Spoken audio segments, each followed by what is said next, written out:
Hello, welcome back to Kim Reads as we continue with Moby Dick. Chapter 14, Gabriel. One day we caught sight of a ship. As we approached it, Captain Ahab signaled to the crew. It was a common practice among sailors to stop and greet one another.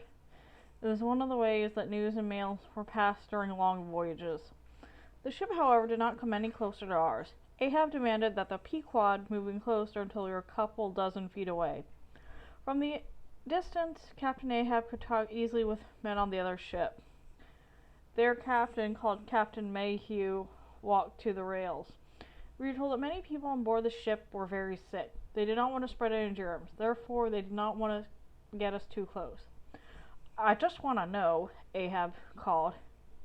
He was shouting across to the other ship. "Have you come across the white whale?" "Aye," said Captain Mayhew. "Moby Dick. We know him well." Captain Mayhew then started telling his long tale. "We just shipped out of Nantucket when we found the wreck of another ship," he said.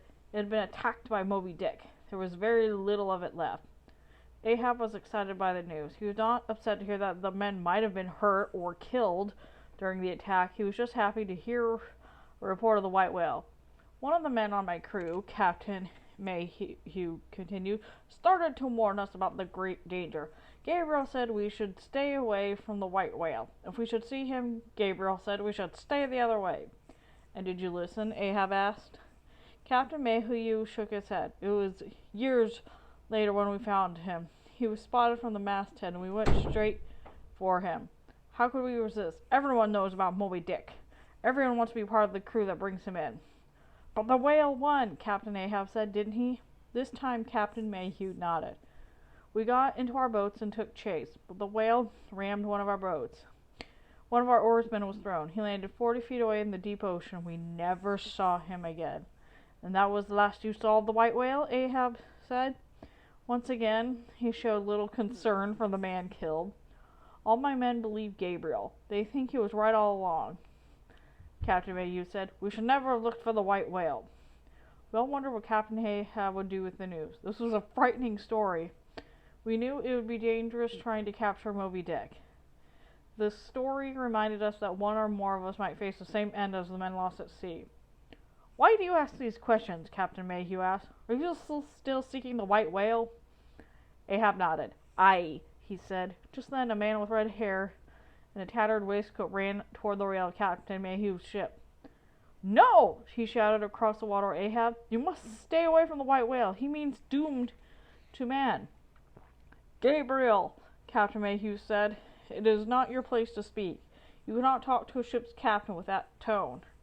"But he needs to know," Gabriel shouted. "Hunting the white whale will mean the end to him and his crew." Ahab ignored these shouts. He would not even look at Gabriel. He did not have time for a madman. "Captain Mayhew," Ahab said, "I believe we have a letter for one of your crew." Ahab sent Starbuck down to the hold to check the mail bag. It was common for whaling ships to carry mail with them in case they ran to other ships. It was the only way letters could arrive over such long distances. When Starbuck remained with the letter, Ahab read the name to Mayhew. "It's for a Harry Macy." "Oh," Mayhew said with a sigh. "That's our man who was thrown from the boat." "Sorry to hear that," Ahab said. "Well, we'll take it anyway," Mayhew said. "Seems like the right thing to do." "No!" Gabriel shouted. "You should keep the letter. If you're seeking the white whale, then you'll soon be with Macy. You can give it to him yourself when you see him." Starbuck tried to pass the letter over to Mayhew using a long pole. Gabriel grabbed the pole and pushed back. The letter fell back into the Pequod and landed at Ahab's feet. Ahab was about to respond to the letter when the ship turned suddenly. It's picked up speed and was well on our way. Gabriel had ordered the oarsmen to leave right away. Then, without confirming these orders with their captain, the crew left.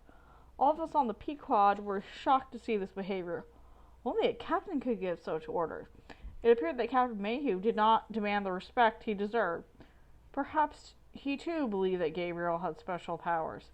Perhaps the crew members all believed that following Gabriel and his orders meant they would never have to see the white whale again. Well, that's it for that chapter. See you later.